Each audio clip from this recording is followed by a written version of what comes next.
The stars looked different from the Galactic Embassy. Commander John Martinez stood by the large window, watching alien ships come and go. Earth had only been part of the Galactic Council for 15 years. Many humans still couldn't believe they weren't alone in the universe.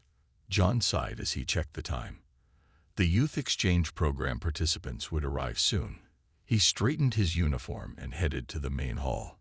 As Earth's liaison officer, it was his job to make sure everything went smoothly. "Commander Martinez, do you have a moment?" A woman's voice called from behind him. John turned to see Lisa Collins walking quickly toward him. Her son Sam had been selected for the exchange program. At 10 years old, Sam was the youngest human ever chosen to visit the Galactic Council headquarters. "Mrs. Collins, good morning. Is everything okay?" John asked. Sam forgot his medication. "It's nothing serious, just for his allergies." Lisa handed him a small blue case. "Could you make sure he gets it?" John took the case and smiled. "Of course. I'll personally hand it to him." Lisa looked nervous. Every parent felt the same when sending their child into space for the first time. The aliens, they'll take good care of him. Right. The Council's youth program has a perfect safety record, John assured her. Sam will be among the best cared for children in the galaxy. What John didn't say was how many council members viewed humans as primitive newcomers. Just yesterday, he had overheard the Zethian representative call humans clever apes. John kept these thoughts to himself. An announcement echoed through the hall. The children were ready for boarding. Sam Collins stood in line with 20 other human children. His eyes were wide with excitement as he looked at the massive alien ship that would take them to the council headquarters. The ship was shaped like a giant silver leaf, with lights pulsing along its edges. "Sam," John called, walking over to the boy. "Your mother asked me to give you this." He handed over the medicine case. Sam rolled his eyes. "Mom worries too much." But he took the case and put it in his pocket. "It's a parent's job to worry," John said with a smile. "Are you excited?" "Yes, sir. I've been reading about all the alien species we'll meet. Did you know the Draxians have 3 hearts?" Sam's enthusiasm was contagious. John nodded. "I did know that." "Listen, Sam, you're representing Earth out there. Make us proud, but more importantly, stay safe and learn as much as you can." "I will, Commander," Sam promised. The alien supervisor, a tall blue-skinned being named Kelter, approached. "It is time to board, young humans." As the children filed onto the ship, John noticed several council members watching from a distance. The Viridian ambassador's cold eyes followed Sam with particular interest. Something about their gaze made John uncomfortable. Lisa stood with other parents, waving as the ship's doors closed. John joined her as the massive vessel silently lifted off. "He'll be fine," John said, trying to sound confident.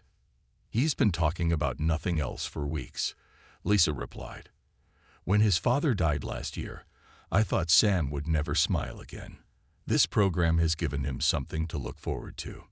John nodded, but couldn't shake his unease. He had worked with the council long enough to know they rarely did anything without multiple purposes.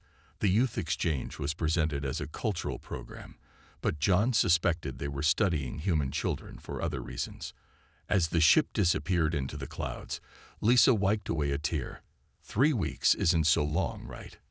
"He'll be back before you know it," John said, and full of stories about his adventures.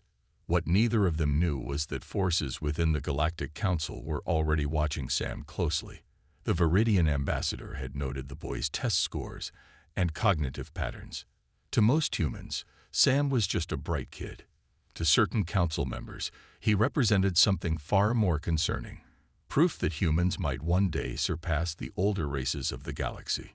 And some believed that could never be allowed to happen. Sam Collins stared out the viewing portal as the massive council space station came into view. It looked like a giant metal flower floating in space, with long piddle-shaped sections extending from a central hub. Lights of every color blinked across its surface. "Wow," he whispered.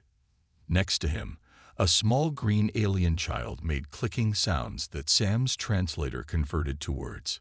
"First time seeing the Grand Station?" asked the alien, whose name was Zix. Sam nodded. "Nothing on Earth is this big." Zix's skin rippled with what Sam had learned was laughter. "My people say the station was small when it was built, 10,000 years ago. Each new member race adds sections.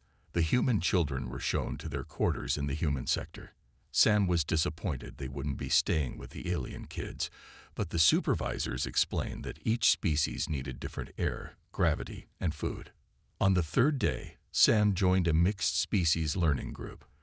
They were given puzzles to solve together, despite language barriers.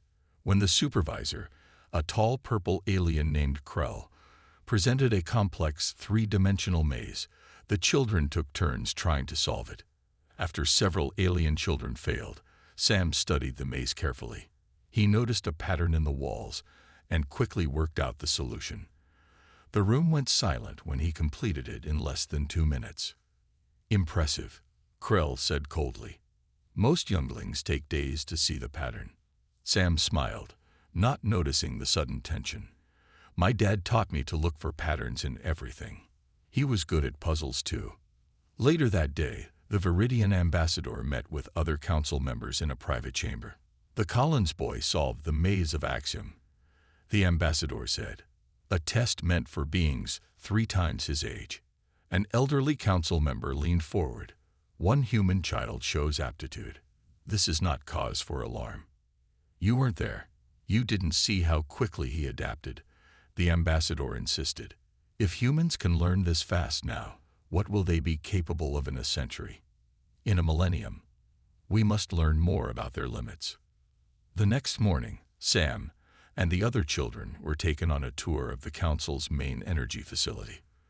The massive chamber hummed with blue light as energy flowed through crystal columns. "This power core runs everything on the station," explained the tour guide. "It has safeguards to prevent accidents." Sam raised his hand. "What kind of energy is it? It doesn't look like anything we have on Earth." The guide hesitated. "It is beyond your understanding." Sam frowned but didn't argue. He wandered closer to one of the crystal columns, fascinated by the swirling energy inside. The Viridian ambassador watched from a control room above. "Begin the test," he ordered. A technician hesitated. "Sir, the safety protocols." "Override them. Minimal exposure only." The technician reluctantly pressed a sequence of buttons. Down in the chamber, alarms suddenly blared. The crystal nearest to Sam pulsed with increasingly bright light. "Everyone leave now," shouted the guide, herding the children toward the exit. In the confusion, Sam was separated from the group. He felt a strange pulling sensation, like the energy was reaching for him. The crystal's casing cracked. "Help!" Sam called out, but his voice was drowned by the alarms. A burst of energy erupted from the crystal. The last thing Sam saw was brilliant blue light surrounding him. Back on Earth, Lisa Collins was preparing dinner when there was a knock at her door. She opened it to find Commander Martinez and 2 alien officials standing there. The look on John's face told her everything. "No," she whispered, her hand covering her mouth. "Mrs. Collins," John said, his voice breaking. "There's been an accident." The Galactic Council officially called it a tragic malfunction. A rare power surge, they said. Unavoidable. Sam Collins was the only casualty. But as John Martinez escorted a grief-stricken Lisa from the embassy, his communicator secretly recorded the conversation between the aliens behind them. "The test provided valuable data," one said quietly in their native tongue, not realizing John's device was capturing and translating their words. "The humans must never learn the truth," replied the other. "They would not understand the necessity." John's hand tightened around his communicator. Whatever had happened to Sam Collins, he was now certain it was no accident. Rain fell on the day they buried Sam Collins. Lisa stood motionless as they lowered her son's casket into the ground. Commander John Martinez stood nearby, his face grim beneath a black umbrella. The official Galactic Council representatives had left immediately after offering brief condolences. Their hurry to close the matter bothered John deeply. 2 days later, John sat in his office reviewing the recording from his communicator. The alien's words troubled him. The test provided valuable data. What test? What data? A knock at his door interrupted his thoughts. Catherine Boyd entered without waiting for permission. Everyone called her Kate. As a human intelligence officer assigned to the embassy, she rarely followed proper protocol. "You look terrible," Kate said, closing the door behind her. John ran a hand over his unshaven face. "Haven't been sleeping." "Because of the Collins boy?" Kate asked, lowering her voice. "Something about that story doesn't add up." John glanced around the room, then pulled out his communicator. "Listen to this," he whispered, playing the alien conversation for her. Kate's eyes widened. "They're admitting it wasn't an accident." "I need your help," John said. "I can't investigate this officially. The council has already classified everything about the incident." Kate nodded. "I have access to the embassy's secure communications. Let me see what I can find." For the next week, they worked secretly. Kate discovered encrypted messages between council members discussing a human resilience assessment. John found that the energy facility's maintenance logs had been altered after Sam's death. Meanwhile, Lisa Collins refused to accept the council's explanation. She began speaking to news outlets, demanding a full investigation. Other parents whose children had participated in exchange programs joined her. "My son was murdered," Lisa told reporters outside the embassy. "And the Galactic Council is hiding the truth." Earth's government, fearful of damaging relations with the powerful council, tried to quiet her. But Lisa's story spread quickly across the planet. 10 days after Sam's funeral, Kate rushed into John's apartment. "I found something," she said, her face pale. She handed him a data chip. "It's from the council's secure archives. You won't believe what they were doing." John plugged the chip into his reader. It contained test results and observations of Sam and other human children. One report caught his eye. Subject 7 Collins shows cognitive patterns that suggest capacity for understanding Class A technologies. Recommendation: continue observation with increased stimulus testing. Class A technologies? John asked.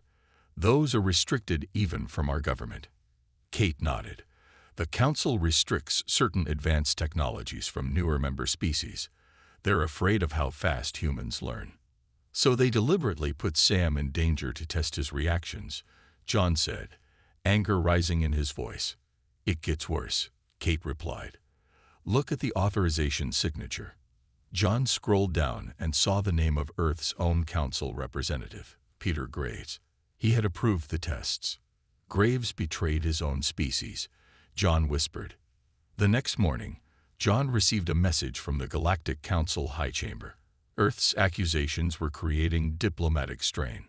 Unless Earth's government accepted the Council's explanation and stopped all investigations, the Council would cut ties with Earth completely. At the White House, President Harris met with her advisors. Earth relied on Council trade and technology. Being cut off would devastate the global economy. "We need more time," the president said. "Tell the Council we're considering their position." Outside the embassy, Lisa Collins continued her vigil with growing crowds of supporters. News cameras captured her holding Sam's photo. "They took my son," she told the world. "I won't let them take the truth too." In his office, John Martinez made a decision. He copied all the evidence he and Kate had gathered and sent it to Lisa Collins with a note. "You were right. Sam was killed deliberately, and I can prove it." The stage was now set for a confrontation that would change humanity's place in the galaxy forever. Lisa Collins stared at the evidence John had sent her. Her hand shook as she looked at the files proving that her son had been deliberately placed in danger. The Council had wanted to see how a human child would react to alien energy. They had killed Sam to satisfy their curiosity.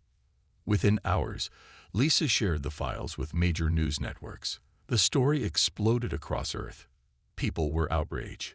Protests formed outside every Galactic Council facility on the planet. President Harris called an emergency meeting at the White House. Military leaders, scientists, and government officials filled the room. The Galactic Council has issued their final warning, the president said. Either we drop all accusations and accept their explanation for Sam Collins' death, or they will cut all ties with Earth. We have 24 hours to decide. The room erupted in angry voices. Earth's economy had become dependent on alien technology and trade. Being cut off would cause global chaos. As the arguments grew louder, the door to the meeting room opened. A tall, elderly man in a naval uniform walked in. Everyone fell silent. Admiral William Daniels had not been seen in public for years. Many thought he had died. "Madam President," Admiral Daniels said, his voice steady despite his age, "I request permission to speak." The president nodded, surprised by his appearance.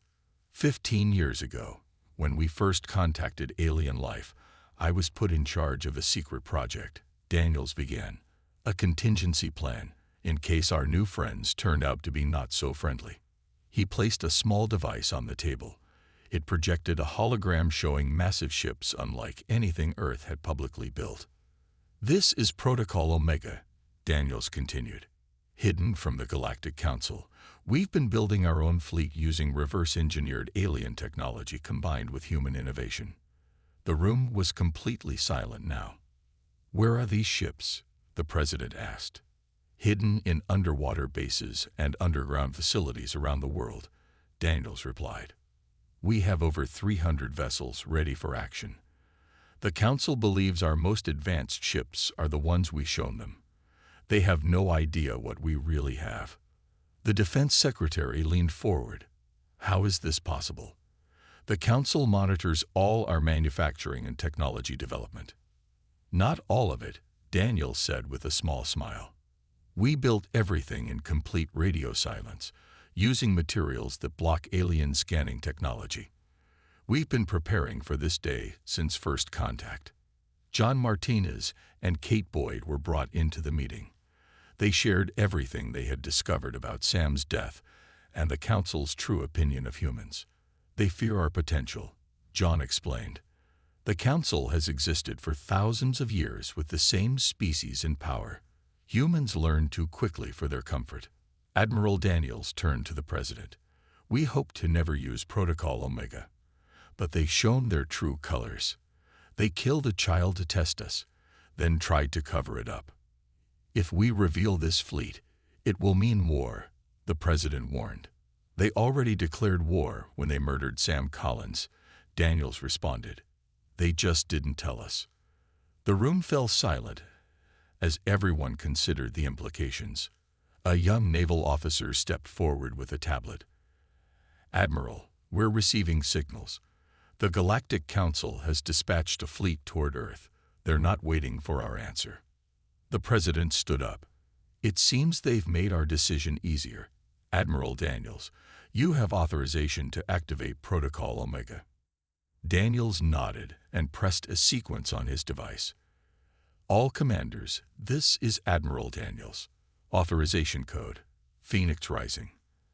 Activate all stations. I repeat, activate all stations." Around the world, the ocean began to churn in certain remote locations. The ground trembled near hidden mountain bases. Massive hangar doors that had never been opened began to slide apart. Lisa Collins was at home watching the news when her phone rang. It was John Martinez. "Lisa, I need you to come with me right now," he said urgently. "Why? What's happening?" she asked. "Earth is about to show the Galactic Council exactly what happens when you harm one of our children," John replied. "And you deserve a front row seat." The world watched in awe as massive ships rose from the oceans. In the Atlantic, Pacific, and Indian Oceans, the water churned and parted. Giant metal vessels, sleek and deadly, lifted into the sky. From hidden mountain bases and desert facilities, more ships emerged, their engines glowing with power no human had publicly admitted to possessing. Lisa Collins stood beside John Martinez on a military helicopter, watching the spectacle below. They were heading to the primary command center in Colorado. "How long has Earth had these ships?" Lisa asked, her voice barely audible over the helicopter's noise. "Since almost the beginning," John replied. "Admiral Daniels never trusted the Council. He convinced several governments to fund a secret defense program. The helicopter landed at a mountain facility that, until today, didn't officially exist. Inside, they found a massive command center buzzing with activity. Screens showed Earth's hidden fleet taking formation in orbit. Admiral Daniels stood at the central platform, issuing orders. Beside him was Captain Eric Russell, a younger officer with a serious expression. "All ships report ready, Admiral," Captain Russell announced. "The Council vessels will reach our orbit in approximately 6 hours." Daniels nodded and turned to see Lisa and John. "Mrs. Collins, Commander Martinez, thank you for coming." Lisa stepped forward. "Why am I here, Admiral? I'm not military or government." "Because this began with your son," Daniels replied gently. "And because the world needs to see that we're fighting for justice, not conquest." He led them to a viewing area overlooking the command center. On the largest screen, a sleek silver ship larger than the others moved into position. "That's the flagship, Judgment Day," Daniels explained. "I'd like you both to join me there." "Me?" Lisa asked in surprise. "I don't know anything about space battles." "This isn't just about fighting," Daniels said. "It's about sending a message. The Council needs to see the mother whose child they murdered. They need to understand the human cost of their actions." 3 hours later, Lisa found herself on the bridge of the most advanced warship humanity had ever built. The interior was nothing like she had imagined. Clean, efficient, with technology that seemed to blend seamlessly with human design. "We're receiving a transmission from the Council fleet," a communications officer announced. The main screen showed an alien face. Lisa recognized the species, a Viridian, like the ambassador who had authorized the experiment that killed Sam. "Humans," the alien said, "your sudden display of military power violates 17 Council regulations. Stand down immediately or face consequences." Admiral Daniels stepped forward. "This is Admiral William Daniels of Earth. We are aware of your approach. We are also aware that you murdered Sam Collins, a human child, as part of an unauthorized experiment." The alien's face showed no emotion, but its eyes narrowed slightly. "That accusation has been addressed. The incident was a regrettable accident. We have evidence proving otherwise," Daniels continued. "Evidence we've shared with every sentient species in the galaxy." At that moment, Kate Boyd entered the bridge. "It's done," she told John. The data burst went out on all frequencies. Every planet in Council space has received the files about Sam. The Viridian ambassador's composure finally broke. "You have no right." "You killed my son," Lisa interrupted, stepping into view of the transmission. "You killed him to see how humans react to your technology. Well, Admiral Daniels is about to show you exactly how humans react when you harm our children." The ambassador's eyes widened in alarm. "This is a misunderstanding. We can negotiate." Admiral Daniels cut the transmission. He turned to Captain Russell. "Deploy the defense grid. No Council ship comes within firing range of Earth." Across Earth's orbit, previously hidden satellites activated, creating a shield network that hadn't existed the day before. In Council space, confusion and panic spread as the truth about Sam Collins' death reached billions of beings. Many had been told humans were dangerous primitives who needed supervision. Now they saw evidence that their own leaders had murdered a child out of fear and curiosity. On the Judgment Day's bridge, Lisa looked out at the stars. "What happens now?" she asked quietly. "Now," Admiral Daniels said, "we take the fight to them." Earth's fleet jumped through space in a way the Council had never seen before. The ships disappeared from Earth's orbit and reappeared near the Viridian homeworld in seconds. The Council had always carefully controlled faster-than-light technology, keeping the most advanced versions for themselves. They never imagined humans had developed their own method. On the bridge of the Judgment Day, Admiral Daniels watched the Viridian Defense Fleet scramble to respond. "They're surprised," Captain Russell noted. "Their ships are moving into defensive positions, but they're confused." "Good," Daniels replied. "Target their military installations only. No civilian areas." Lisa Collins stood quietly, watching the alien planet on the screen. It was beautiful, with purple oceans and green landmasses. Somewhere down there was the Viridian ambassador who had ordered her son's death. "Mrs. Collins," Admiral Daniels said gently, "you don't have to watch this." "Yes, I do," Lisa answered. "Sam would want me to see justice done." The Viridian ships fired first. Energy beams shot toward Earth's fleet but seemed to pass right through them. "Phase shields holding," a crew member reported. "Their weapons can't touch us." "Return fire," Daniels ordered. "Precision strikes only." Earth's ships fired blue beams that cut through the Viridian defenses like they weren't there. Within minutes, the alien military bases on the planet were disabled. Not destroyed, just unable to function. "Open a channel to their government," Daniels commanded. The main screen showed a group of frightened Viridians. Their leader spoke with a trembling voice. "What do you want from us? We cannot fight your technology." "You could have had our friendship," Daniels replied. "Instead, you chose to fear us. You killed one of our children to test us. Now you know what humans are truly capable of." He paused, then continued. "We could destroy your entire civilization right now. Remember that when we discuss terms." Back at the Galactic Council headquarters, chaos erupted as news of Earth's attack spread. Many council races had never seen a military defeat of this magnitude. "How did they hide such technology?" one council member demanded.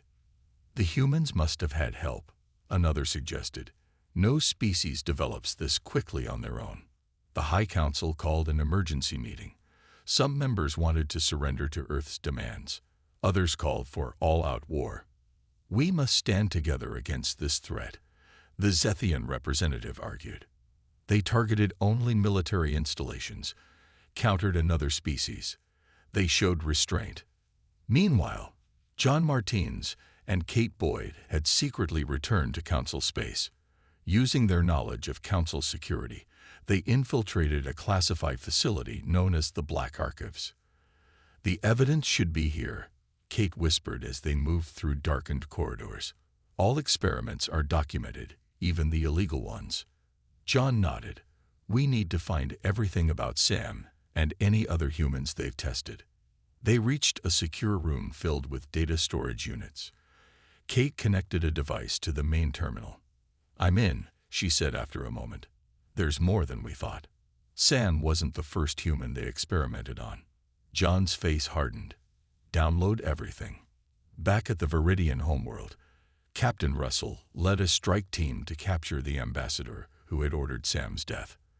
They moved through the city using cloaking technology that made them invisible to Viridian sensors. "Target located," a team member reported. "The ambassador is in the central government building, trying to destroy records." Russell smiled grimly. "Not today." The team breached the building without firing a shot. They found the ambassador frantically deleting files from a computer. "Ambassador Kelth of Viridia," Russell announced. "By authority of Earth Command, you are under arrest for the murder of Sam Collins." The ambassador looked up in shock. "How did you get in here?" "This is impossible." "You should have studied humans more carefully," Russell replied. "When we protect our own, nothing is impossible." Across the galaxy, other council races watched in stunned silence. They had always been told humans were primitive newcomers. Now those primitives had disabled the military of one of the council's founding members in minutes. And they were just getting started. The evidence John and Kate found in the Black Archives shocked everyone. They discovered files on 37 human children who had been secretly tested over the past 15 years. 3 had died in accidents similar to Sam's. The Council had hidden the truth from Earth each time.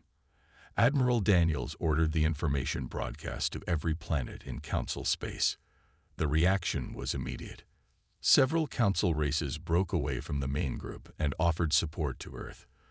They too had faced prejudice from the older members. "We are receiving messages from 12 different species," a communications officer reported. "They want to join us against the council leadership." On the Judgment Day's bridge, Lisa watched the messages come in. "All this because of Sam," she whispered. "Your son's death exposed the truth," Admiral Daniels said. "The council has been manipulating and controlling species for thousands of years. They decide who gets access to what technology, who can trade with whom, which planets can be settled." The Galactic Council's leadership gathered their remaining loyal forces. Over 500 warships formed a battle group and headed toward Earth's fleet. "They're coming for us," Captain Russell announced, pointing to the tactical display. "All 500 ships." Admiral Daniels nodded calmly. "Let them come." John Martinez and Kate Boyd returned to the Judgment Day with all the evidence they had gathered. Kate looked worried as she studied the approaching enemy fleet. "That's a lot of ships," she said. "Are we really ready for this?" "We've been ready for 15 years, John replied. "Since the day we realized what the Council really thought of us." The Council fleet emerged from faster-than-light travel and immediately opened fire. Their weapons blazed across space, powerful enough to destroy planets. Earth's ships didn't move. The energy weapons hit the human vessels but seemed to be absorbed rather than causing damage. "Energy absorption systems at maximum," reported a crew member. "We're taking their power and adding it to our own." Admiral Daniels smiled slightly. "Now show them what humans can do when pushed too far." Earth's fleet fired, not with energy weapons, but with something new. The beams twisted space itself, causing the Council ships to bend and distort. Some disappeared completely, sent to another dimension. Others were frozen in time, their crews trapped in a single moment. Lisa gasped at the sight. "What kind of weapons are these?" "Dimensional technology," Daniels explained. "The kind the Council thought was thousands of years beyond our understanding." The Council fleet broke formation, trying to escape. Nearly half their ships were already gone. The others attempted to jump to faster-than-light speed, but Earth's weapons prevented their escape. In the midst of the battle, Lisa looked at the destroyed ships and felt a wave of sadness. "Would Sam want this?" she asked quietly. "All this destruction in his name?" Admiral Daniels looked at her. For the first time, uncertainty crossed his face. "Sam was a kind boy," Lisa continued. "He believed in making friends, not enemies, even with aliens who were different from him." Captain Russell approached. "Admiral, we have them on the run. Should we pursue and finish them?" Lisa touched Daniel's arm. "Give them a chance to surrender. Show them humans can be merciful, even when wronged." After a long moment, Daniels nodded. "Open a channel to all remaining Council ships." The communication went out. Daniels spoke clearly and firmly. "This is Admiral William Daniels of Earth. You have seen what we are capable of. You have also seen our restraint. We could have destroyed your homeworlds, but we chose not to. We targeted only military installations. Now I offer you a choice. Continue fighting and be defeated, or surrender and help us build a better council. One based on equality, not fear." The remaining Council ships stopped firing. One by one, they signaled surrender. On the Viridian homeworld, the ambassador sat in a cell, waiting to face justice. Captain Russell entered with a datapad. "The Council fleet has surrendered," Russell informed him. "The war is over before it really began." The ambassador looked confused. "Why didn't you destroy us when you had the chance? Any other species would have."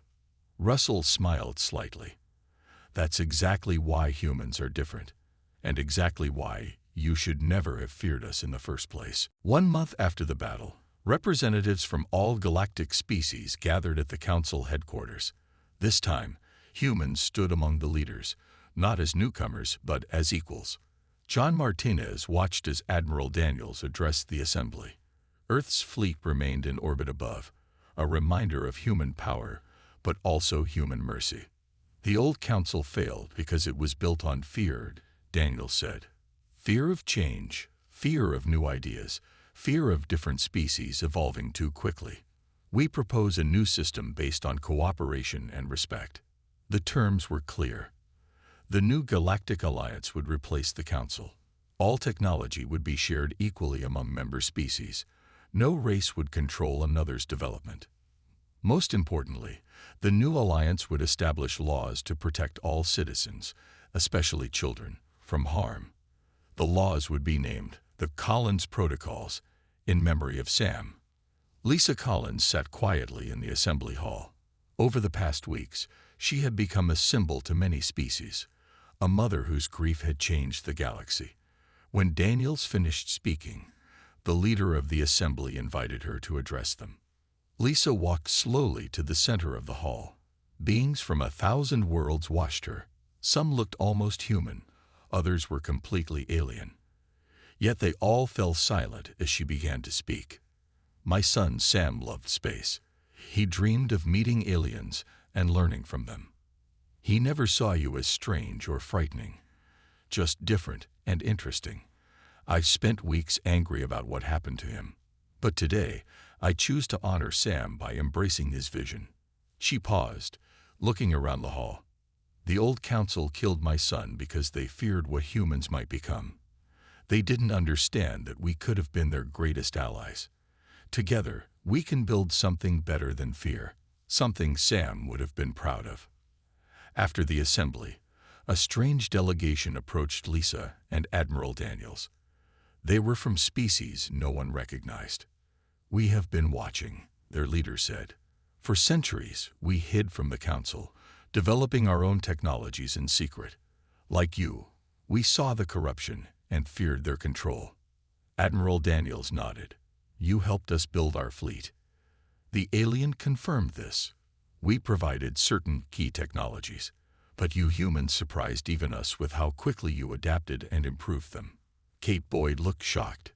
You're the silent allies, the ones who helped design our dimensional weapons. We helped many species resist council control, the alien explained, but only humans were bold enough to challenge them directly. The new alliance formed rapidly. The criminals who had been directly involved in Sam's death faced justice. Many council members who had supported the old system were removed from power. 6 months later, Lisa stood before a memorial on the former council homeworld. It showed a human boy reaching out to touch stars. Sam's name was written in every language in the galaxy. Admiral Daniels joined her there. The last of Earth's ships are heading home tomorrow, he said. The emergency is over. Now we need diplomats more than soldiers. Lisa nodded. John told me he's staying here as Earth's new ambassador. And you? Daniels asked. Will you go back to Earth? Lisa touched the memorial gently. No, I'm heading to the education center. They're starting a new program to bring children from different species together. It's what Sam would have wanted. Around them, alien children played together in the garden. Among them were several human kids, recently arrived from Earth. One small boy was showing an alien child how to play catch. The alien had 4 arms and was having trouble with the concept, but they were both laughing. As the sun set on the alien world, Lisa smiled for the first time in months. The universe had changed because of her son. Not because of the war that followed his death, but because his story had forced beings across the galaxy to confront their fears and prejudices. In the end, humanity had proven its worth not through superior firepower, but through the capacity for both justice and mercy. And somewhere among the stars, Lisa liked to think Sam was smiling too.